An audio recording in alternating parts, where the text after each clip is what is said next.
What's up, everybody? Jdog here for the Balding Plebs on YouTube. Let's talk a little Shadow of the Tomb Raider. Let me give you some initial impressions and some thoughts to consider before you go and buy this game at the $60 price point. I mean, this is a major AAA release from Crystal Dynamics and Square Enix and Eidos Montreal. So you've got some big players behind this game. You've got the $60 full AAA price point, and this is the third in the series. So, you know, if you're still on the fence about this, wondering, you know, is it worth the money or not, there are some things to consider. There's so let's talk, you know, positive and negatives here. Let's break it down. I'm about 40% through on my save file so far, and I have been doing a lot of time collecting things, searching for each and every, you know, artifact that I can find, document that I can find, and different things like that. So I am taking my time through this game, no doubt about it. But after about 40% of my of the way through here on the save file, I think I can offer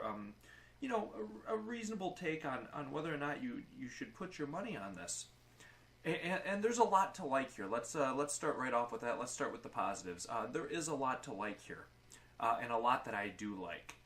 Of course, you know, been a fan of Tomb Raider since 1996. Played just about every game that's come out in the series, even like Temple of Osiris and some of that stuff. You know, best booty in the business, am I right? So I think you can see here by the screen that you've got some phenomenal graphics. You really, really do, and Lara's looking as good as ever, which is nice. Hey, I like that. For me, that's a major positive. The graphics in general are very, very good here. I like just about everything I see. You know, you've got phenomenal environments, awesome underwater environments. That's a new thing in this third game in the series, is you've got underwater exploration, or a much more significant amount of traversal and exploration underwater than you did in the other games. It's awesome. And they are fully fledged out, fully living, breathing environments with tons to explore. So they really did a good job here on the environments. For me personally, it's my favorite environment of the three games.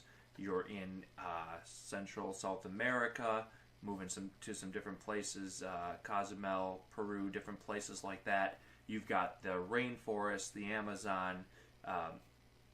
So for me, it's the best environment overall that they've created, because I always thought to myself, hey, wouldn't it be great to explore, you know, in some of those regions, in some of those areas? There's got to be some awesome things from civilizations past in those areas.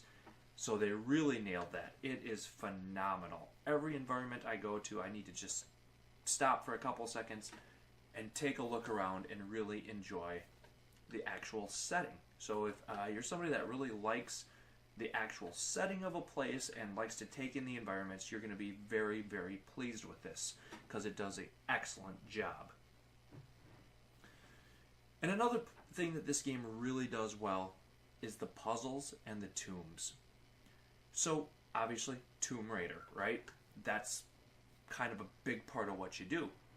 You find these long lost tombs or crypts or whatever you want to call them, and you go and you loot them. I mean, that's Tomb Raider 101. And this game is the best ever at it. Best in the series at it by far. And the tombs and the crypts play a much bigger role in what you're doing, as far as being a significant part of the gameplay. And I want to be clear on that. If the tombs and the crypts and the challenge tombs were not your cup of tea in the other two games, I would highly recommend that you steer clear of this game, or wait for a very deep sale. And the reason for that is they really are the meat of this game, because where the focus is on the tombs, there has been almost no combat. 40% of the way through the game. 40% of the way to completion on my save file, ladies and gentlemen. And I've fought hardly anything. I mean, I can't tell you how different that is than in the other games. The other games, you were basically going from fight to fight. And in this game, you're going from exploration to exploration. Now, for me personally, that's a major positive, because that's what I liked about the game. I thought the combat was serviceable in the other games, at best. Serviceable. Which means I basically did the combat just to get through it so I can move on to the exploration. And, the combat is no better in this game. It's more stealth-focused, which we'll talk about in a second, but it's no better. So, for me, having there be less combat is a positive. But for those of you watching, please understand that. If you're trying to decide, hey, do I pop my money down on this game?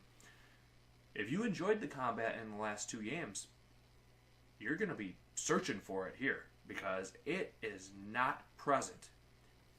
It is, very short bursts of combat, couple set piece battles here and there, and then stealth focused. I mean, usually you're fighting armored enemies, you're fighting guys with guns,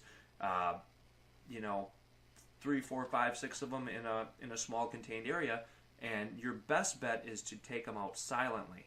Now, for those of you that enjoy the stealth combat, I'm talking more Sam Fisher, Splinter Cell style, I'm talking more Metal Gear Solid style. You're going to like this, right? You can mud up, right? Arnold Schwarzenegger, Predator level, mud up, right? Cover yourself in the mud. You can go into the walls and hide in bushes and leap out and attack guys. You get them from the tops of the trees and hang them up in the trees. I mean, holy crap. The stealth combat in this game, when it's present, is spectacular. And it's fun. And it makes you feel like a bona fide badass when you execute it. There's nothing that stops Lara. There's no enemy that you have to fear in this game. You remember the first game, she had to take down a guy, and it was just like this life-changing event when she had to kill the first enemy. In this game, it feels like she's been killing people her whole life. And there is a certain sense of power and empowerment there, for sure. But just understand that it's going to mostly be stealth in the combat. So know that going into it when you're making your decision on how much you want to spend on this game. I hope you need to enjoy stealth combat, and you need to enjoy this game's exploration and puzzle solving more than its combat. Otherwise, I do not recommend that you pay the full price for this game, because I think you'll be disappointed. So, that being said, again, because of the type of gamer I am, those things work in positive for me, right? But they may not for you. So you've got great graphics, great environments, an overall excellent location, awesome, incredible, if I didn't mention it before, tombs and crypts with mind-bending puzzles, huge set-piece puzzles, moving multiple pieces and levers. And, I just did this one where I was where I was working with mirrors and sunlight. Just awesome. Totally awesome. And you feel smart as hell when you figure it out and get it and get the end treasure that you're supposed to get. Phenomenal. Absolutely phenomenal. Great stealth combat, but not much of it. Awesome underwater environments, as you can see here. And an overall very exploration heavy and focused game. At least 40% of the way through it has been. So, if you enjoy that, yes, I think you're gonna get your money's worth out of this. But there are some things I want you to consider that I find to be just not as good as I wish they were. And I think the worst offender here for me is the map system in this game. And it's been a little bit of a disappointment for me since the first game, and it really hasn't improved. And I'm not certain what the deal is here, because, we're 2018 people, We've had 3 iterations on Tomb Raider, and they've seemed to make bigger and better environments, bigger and better looking games, but the way the map works and functions still straight up sucks. And I don't know if there's any other way to say it. Now, this map, as you can see here, certainly is a lot, prettier than the old blueprint maps that they used to show. But in some areas, you can't zoom in far enough to really see where the hell you need to go. And obviously, for completionists like myself, people that really want to get every item, it doesn't make it terribly easy to locate the documents and relics and different things that you're going to want to be collecting. And I felt this way about it for the other 2 games as well. And just know that, going into it, that if you are a completionist, using this map, it's going to work a lot of the time, but it's not going to work all of the time.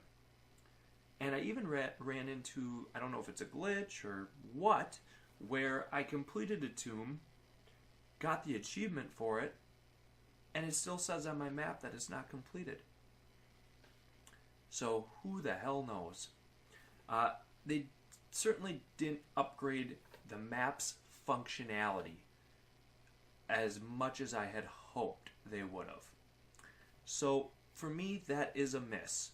I like the way the map looks a lot better than I did in the previous games, but I'm certainly disappointed in the way that it functions. It doesn't help you out. It doesn't help you locate the items, especially when there's lots of them in small areas. You can't zoom in far enough, and I just can't understand why. So, definitely a miss there. And on an overall level, I'm 40% of the way through the game, and I don't know what the fuck the story is.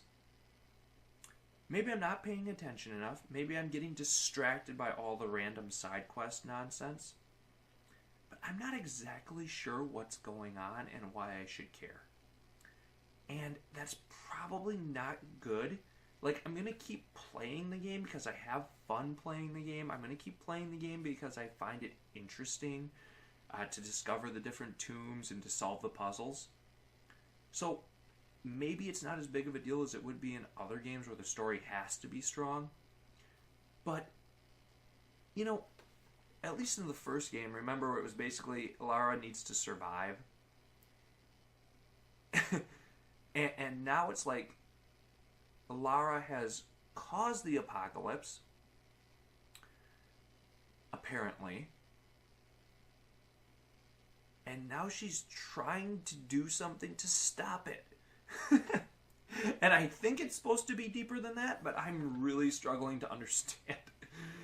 To understand it as much as I should. And it's also hard for me to understand how Lara, who is a well-studied, well-versed individual in tomb raiding and all these different cultures, and you discover all these different artifacts, and she gives you a history on them. I mean, she talks for 5 minutes on some of this stuff. Goes on and on and on about it. How she could have been so stupid in the first place. And so it doesn't fit with the character that they've kind of built up, other than this, well, we want to tell this story of obsession and of, having to deal with the choices you make. Which, okay, fine, I get it. But it just makes it a little hard to really like her. If that makes sense. And so I'm not exactly sure what the point was of making her like this, if that makes sense. So I'm not sure there, to be very honest with you. I'm just not sure on the story for this game. It's not nearly as easy to kind of get behind and for me to identify with as, hey, my plane crashed, I'm on an island, I gotta survive. Much easier to identify with than my stupidity and recklessness caused the end of the world, And now I'm trying to rectify that by what? Exactly. Basically finding a bunch of people that are hidden in the woods and I don't know. It's just an odder story than I think they needed for this. They could have still had a very good game in the same setting without the making Lara out to be stupid and horrible, which I just struggle with because I don't remember her being created like that, at least in the past. So again, only 40% of the way through the game, so I don't want to speak on the story specifically until I've completed it.